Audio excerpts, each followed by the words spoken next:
Hi hello welcome to my channel. ఈరోజు బోటి కూర ఎలా చేయాలో చూస్తామండి. బోటి కూర ఇలా చేస్తే ఎంతో రుచిగా ఉంటుందండి. దానికి కావాల్సింది 3/4 కిలో బోటి తీసుకున్నాండి. శుభ్రంగా కడిగి పక్కన పెట్టుకోవాలి. దానికి 2 ఎర్రగడ్డలు, 2 టమాటాలు, ఒక పెద్ద అల్లం ముక్క, ఒక పెద్ద తెల్లగడ్డ పాయలు, 1 స్పూను గసగస నానబెట్టుకోవాలండి. ఎండు కొబ్బరి 2, యాలకులు, సోంపు, లవంగం, పట్ట, జీడిపప్పు, 2 పచ్చిమిర్చి, కొంచెం కరివేపాకు, కొంచెం కొత్తిమీర. దీనన్నిటిని ఈ ఎర్రగడ్డ, టమాటా, తెల్లగడ్డ, అల్లం, ఎండు కొబ్బరి, సోంపు, యాలకులు, లవంగం, పట్ట, జీడిపప్పు, టమాటా, ఎర్రగడ్డ అన్నీ వేసి మిక్సీలో కొంచెం కొత్తిమీర, నానబెట్టుకున్న గసగస అన్నీ వేసి మిక్సీలో వేసి బాగా మెత్తగా పేస్ట్ లాగా చేసుకోవాలండి.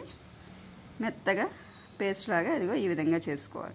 ఇవి చేసి పక్కన పెట్టుకొని స్టవ్ వెలిగించి ఒక కుక్కర్ పెట్టుకొని దాంట్లో మనకి నూనె ఒక 4-5 టీ స్పూన్లు పోసుకొని ఈ మసాలా అంతా వేసి బాగా నూనె బాగా తేలే వరకు కరివేపాకు వేసి బాగా ఈ మసాలా వేసి నూనె తేలే వరకు ఇది చేసుకొని దాంట్లో 2 టీ స్పూన్లు కారం, 2 టీ స్పూన్లు ధనియాల పొడి, 1 టీ స్పూన్ పసుపు పొడి, తగినంత ఉప్పు వేసి బాగా మగ్గనివ్వాలండి.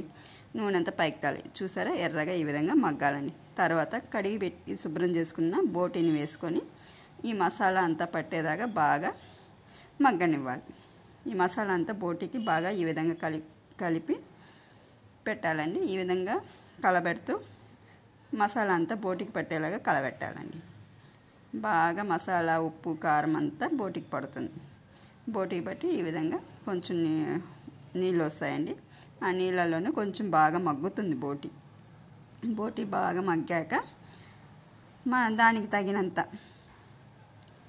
ఈ విధంగా చూసారా, ఈ విధంగా బాగా మగ్గాక తగినంత నీళ్ళు పోసుకోవాలి. మనకి కూర ఎంత కావాలి, ఎంత థిక్నెస్ కావాలి, చిక్కగా కావాలంటే కొంచెం నీళ్ళు కావాలంటే కొంచెం ఎక్కువ పోసి మూత వేసి విజిల్ పెట్టాలి. 10-15 విజిల్ పెట్టాక చూసారా దగ్గర పడ్డాక కొత్తిమీర వేసుకొని పక్కన పెట్టుకోవాలి.